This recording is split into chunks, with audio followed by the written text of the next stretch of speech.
If rumours are to be believed, a Nintendo Switch 2 announcement is just around the corner, especially considering the most recent rumour that Nintendo has been showing off a beefed up version of Breath of the Wild on a working prototype behind the closed doors at Gamescom.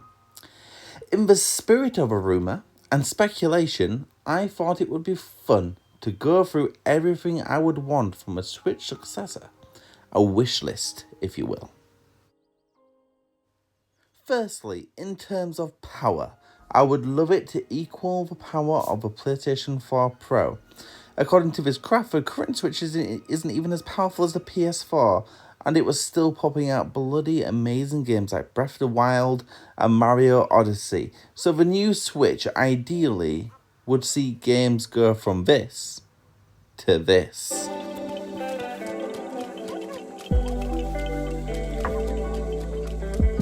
Please, if you like my channel, please consider liking, subscribing and hitting the bell icon.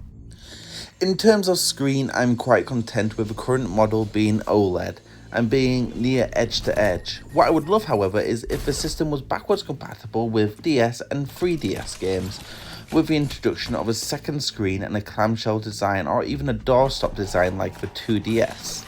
If rumours are to be believed, foregoing the OLED screen would be a huge mistake. Double screen, 2DS virtual library, that would be amazing. A little bit like this, but also a little bit less ugly, if that's an option. Next up, quite simply, the Nintendo Switch 2 has to be backwards compatible with a Nintendo Switch. I have an extensive backlog of games on the Switch, and not being able to bring them over to the next system would be insanely cruel. Namely Pokemon. Themes, personality, Nintendo-ness. The current Switch, by contrast of the previous consoles, is so boring. The only thing it does is play games, which is fine, but I fail to understand why it can't do half of what the 3DS or even the original DS could do.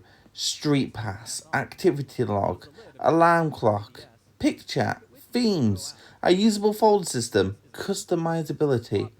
The Switch has none of these. And no, I'm not counting theme black and theme white. Yuck. I just want the system to be as fun as the games that are on it. So this is what I'd love to see on the Switch. So, I'm playing Fall Guys. I just had an amazing game. And I want to show people. So I press the share button. And save recent gameplay.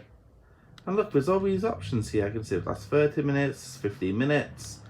And or even like the full current recording of 60 minutes. That would be absolutely fantastic. And you're not constantly relying on, ooh, did I press the record button fast enough? Like on the PlayStation or any other console, you're fine. You don't need to worry. It's just on the Switch. Why?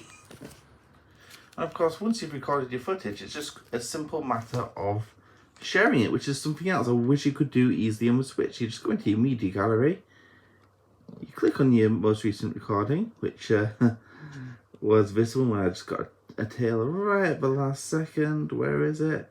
There it is. Boom, got it, qualified. I'm like, oh, I want to share it with some friends. I press the button, go there, share, and I share it with my friends. Easy as pie. Except I don't know how to make pie. Anyway. Don't shoot me for this one, but I love achievements. It's like crack, but for gamers. Nothing gives me a bigger rush of dopamine than getting all the trophies on a game and finally popping that sexy platinum. Plus, it would make collecting all the Koroks and Zelda a lot more rewarding, believe me.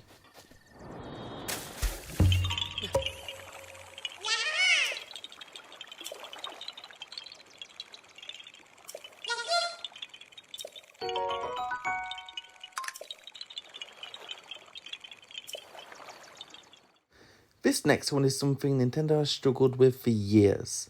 They made some decent steps forward with the 3DS and then took some steps backwards with the Switch. We need better online functionality. We already have to pay to use the online, so why not give more value for money? Chat lobbies, direct messaging would negate the need for me to whip out my phone just to use that damn app. I personally gave up on it and just called my friends via WhatsApp. And on the subject of online, we really need to ditch friend codes. It's a real pain in the ass. I feel if all this is achieved, and especially considering the amount of power I want the system to have, I'd expect the system to retail at most around $325, but let's call it $349.99, considering that's how pricing works these days. Anyway, thanks for watching and have an amazing week. Bye!